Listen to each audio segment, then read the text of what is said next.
Uh, all right, here we are at Long Talks with the boys. We got Jon Bozeka in the house to help us out here and fill us in with some information. I'm just going to start, um, John. With my first question to you is just simply give us your best guess. Do you think we're going to have high school sports this fall? I think it's a great question, Keith. I really do. I think we're at a point now where, as we look at where we're going, the key becomes, can we have high school sports and not compromise the game? And I think that's the question that everyone is asking. That's what OHSA Executive Director Jerry Snodgrass told me last week. And, I think the big thing is that people want to know, are we going to have fanless games? Are we going to have, games where you only play like 7 per year? What's going to happen here? And I think the chances are probably right now about like 40-60 that we have them. I'd probably say about a 40% chance that we do. Simply because if you can't put fans in the stands, and if you can't put kids in school, how can you put them on the football field? How can you put them on the soccer field? How can you put them somewhere where they're having contact with each other each and every time out? So realistically, about 40% chance right now. But if things, I think all that matters is how this opening process goes. If we see numbers continue to drop, then I think there's a really good chance we have high school sports in the fall. John, do you think there's a chance that we could have some of those non-contact sports, the cross countries, the tennis, the golfs of the world in the fall, and not have football, soccer, volleyball, the revenue sports? I do think that's a good chance, actually. I think the interesting reason for that is basically just what you said. I mean, non-contact sports. You can, play tennis without having to be within 6 feet of each other unless you're doing doubles. You can, play golf, and depending on how good or bad you are, you can definitely stay 6 feet away from each other. So it really just kind of depends. I think the only thing that really, really hurts is the revenue that you said. Teams and schools stand to lose, literally millions of dollars in revenue over the course of a calendar year. I mean, the OHSA is not responsible for any of that money that schools get. So the fact that, you're not going to have a 10-game football season. Think about if Massillon didn't have 10 games in a football season. My goodness, think about the amount of money that they draw from just a home game on a Friday night. I mean, if they're playing McKinley, they draw, 16,000. That's a ton of people coming in to see that game. So it just kind of depends, and obviously only so many kids are going to be good at tennis and golf, because they are such hard individual sports. Do you got anything? No, I mean, I know that we talked last week about the possibility of doing that, and we all kind of agreed that it was an all or nothing thing. I mean, do you believe in that at all, John? I mean, personally, what do you feel about that? Yeah, I've wrestled with that because I think that, obviously if you have the ability to play it, then I don't want to rob the kids of that chance of playing their sport. But I just can't see where you have football kids that are going to be happy. And that's the thing that even Snodgrass told me is he said, you're going to have a situation where, you're going to have baseball kids that don't want to hear what they're going to hear. You're going to have football kids that are going to hear what they don't want to hear, and the big difference is that in high school sports, they can't put an umpire, above the plate. They can't put an official up in the booth in football and review the game from up there. There are just limited resources compared to the NFL or college where you have 36 cameras shooting one thing of where the ball is going to go. You don't get that same luxury here. So I do think it would be a case, though, if they can play other sports, like if individuals can play, they're going to play them because they don't want to allow those kids to lose their year too. And I know that Jerry Snodgrass is very big on giving kids an opportunity. So I do see that. That's interesting because that's a lot different than what I was thinking. I mean, I like the thought process because you're going to have some of those kids who are going to feel like, hey man, this is my only shot at doing this, to play golf in the fall or run cross country or whatever it might be. And But like you said, it's going to be really tough on those kids who are like, hey, you can't play your sport because of just the way your sport is made up. That's going to be a tough sell. The only thing I worry about with that, you think about it. So if they don't have football and you get a bunch of football kids saying, well, I'm going to go now run cross country, or I'm going to have a whole bunch of kids going to golfing or whatever. Now you look at those numbers that used to be at 10, and now you're going to have 25 kids on your golf team and 40 kids on your cross country team. And at some point, it's going to make it a lot more difficult to do everything that, social distance. Well, and the thing that I was telling Derek last week when he and I talked is that, when you're a football team or when you're a soccer team or when you play an organized sport, the kids that are going to go onto the field and the kids who aren't.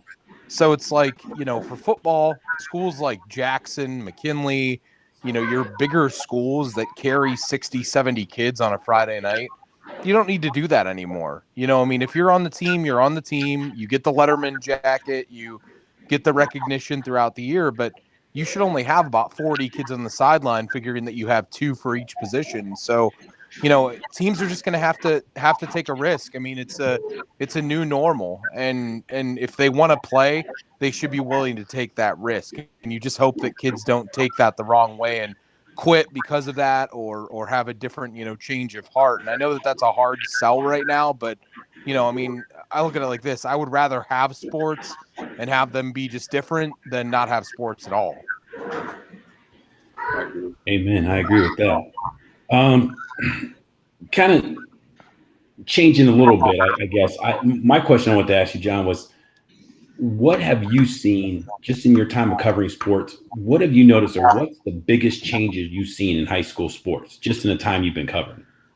Oh my goodness. I think the biggest thing is the protection of players. I really do.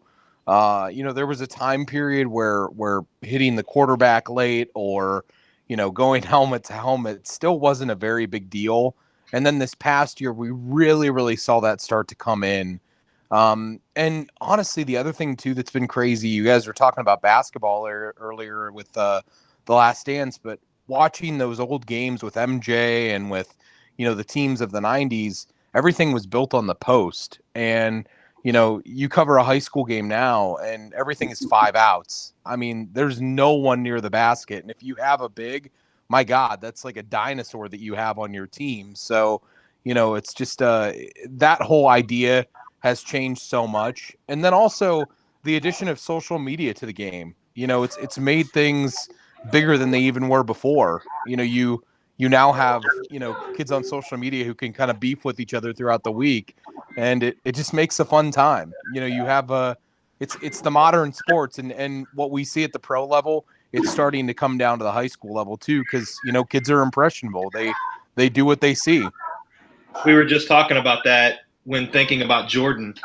If social media was what it is now, how that would have affected not only him, but then also like Pippen's decision to sit out, and how he would have gotten torn apart. And, it's something interesting to think about. Well, and I was thinking too, watching the episodes of The Last Dance, my gosh, if LeBron makes that pass that Jordan makes at the end of that game in 95, goodness, they crucify LeBron until the end of time for making the wrong pass at the end of the game. So, the addition of social media, it's allowed people to even criticize high school kids. I mean, if you don't think it's real, go to McKinley Twitter after McKinley loses a football game and see what happens, or do the same with Maslin. I mean, while there's a lot of people that are very supportive of the kids, there's always 1 or 2 trolls in there. And that addition of it to high school sports, it's unfortunate, but it's there. Well, John, do you think high school sports, as crazy as it might sound, I mean, we're all teachers, and we see what happens in the sports world for high school and middle school sports, and sometimes things just seem to be getting crazier and crazier. But do you think we'll ever get to a day where high school sports aren't even a part of the school anymore, where they're totally privatized, and it's just you pay, you go play for whoever, but it's not affiliated with the school at all? Well, and this is something that I think is not even so much to do with sports as it is to do with education becoming more and more privatized. I mean, you're going to start seeing that affecting everything that's going on. I mean, it all depends on who's in charge, obviously, but I could see that point coming where we have academies. I mean, you look at the IMG Academy that's down in Florida, and they've wiped a lot of good kids away from different schools, and I hate that because I was a Firestone Falcon in high school, and I'm going to rep the Firestone Falcons until I die, and I hate people that went to other schools. So it's like, I mean, it's just that way. I think the IMG Academy is a fine thing, but it takes away the pride of high school sports. I mean, Derek and I used to talk about it all the time in the booth, that you have all of these traditions. If you went to Sandy Valley, you paint a tree, I think it was like red and gray, but before the, East Canton game or after it, if you win. And, if you go to Massillon or you go to McKinley, you win the bell week 10. If you go to Canton South, you have traditions that you live by each and every week. And, if you take those away and you make it all academy sports, what's the fun in that? How do you sing an alma mater? How do you have a student section? Where does that work? That to me is the experience of high school sports. And I hope we don't go to that, but I know that there's enough people that look at trying to monetize the game and pay players that, I'm sure somewhere somebody is thinking, well, let's have a setting where we can pay high school kids, so it's like, the thought's got to be out there. I hope it doesn't happen, but with the direction of sports, I wouldn't be surprised if in the next 10 years something like that comes into being. I got a question. Seeing it. I think we're already seeing it. I know in covering middle school wrestling, you have teams that are showing up to tournaments that are not affiliated with schools. We have travel football now that's playing on Tuesday, Wednesday, Thursdays during the school day. Yeah, kids missing school for that. There's an example of a kid that isn't even trying to be eligible to play middle school basketball, so he can go play AAU all year long. I just think that we're trending the wrong direction that way. Well, and like that's the thing that I always talk about with all of my buddies from high school, and that Derek and I have that conversation a lot too, is that there used to be a day and a time where it's like if you went to Glen Oak, I mean, you supported Glen Oak from the time that you were in kindergarten to the time that you were a senior in high school, and you never wavered on where you were going to go to school. And nowadays, I mean, look at the situation at some schools where they have a kid for his first 2 years, and then Hoban or St. V comes calling and they say, hey, we want to see you in a uniform up here. And because the kid deems it as being a better situation, then they move along. And not to pinpoint parochial schools, but they've become as big a problem in this as any, because kids can go there, kids can get the scholarships. I mean, heck, somebody tried to rip Derek away from Sandy Valley when he was in high school, and he wisely stuck by the Cardinals. But I mean, like it's a problem that's getting worse and worse, and the further along we get in the process, the more that you're going to see kids doing it. It was interesting. The best line I've heard was Ricky Powers, the coach at Booktold, told us last year in a phone conversation before the week that we did one of his games. He said it's like free agency in the off season. He said if some kid wants to go to Booktold, they go to Booktold. If some kid wants to go to St. B, they go to St. B. If some kid wants to transfer to McKinley, they go to McKinley. It just kind of depends on what the flavor of the month is that week and where they want to go. And I think the big difference is those options weren't really available in the 90s. You know what I mean? In the 80s, no one knew that. I mean, your whole family had to pick up and move if you wanted to go to a lot of those schools. And now the options with open enrollment and everything else, and tuition is. I mean, to go to those parochial schools, there's no such thing. I think kids now see one person move and they think, oh well, those options are available for me as well.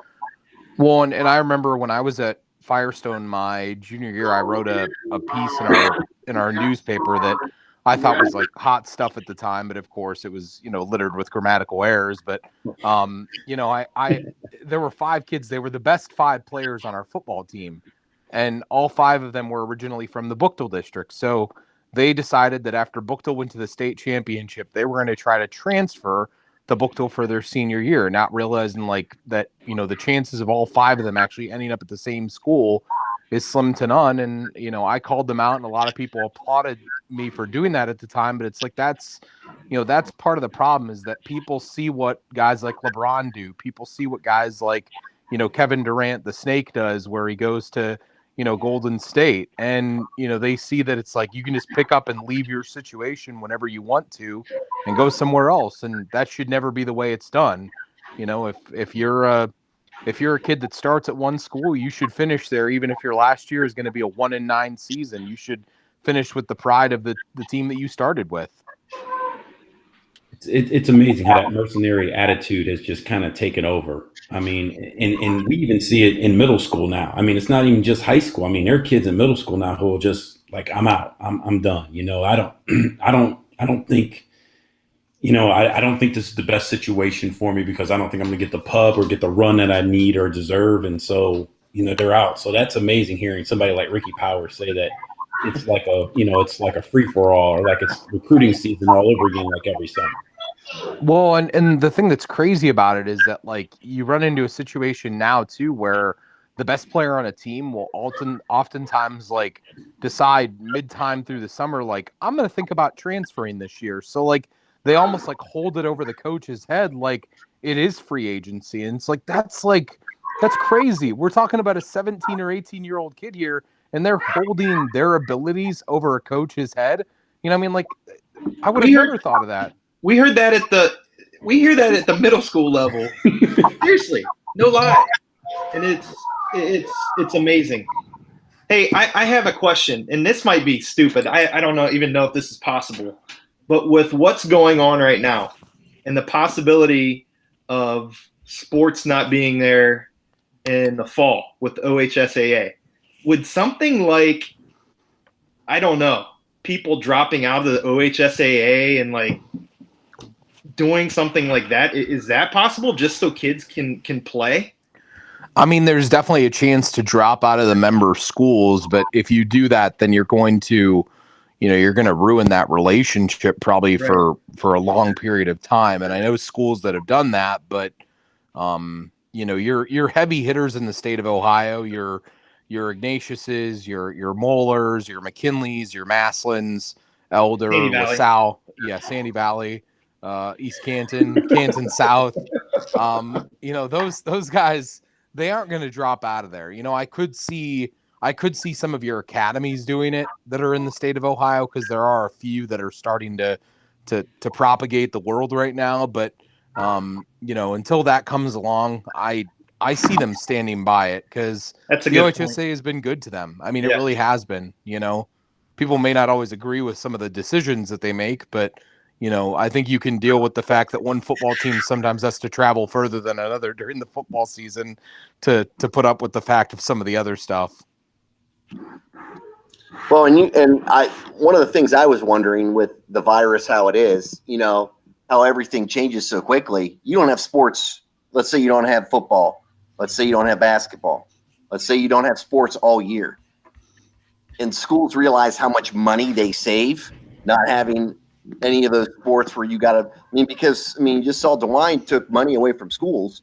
So if you do all of that and you realize how much money you are making from not having sports, does that change? What happened to like it? you guys were talking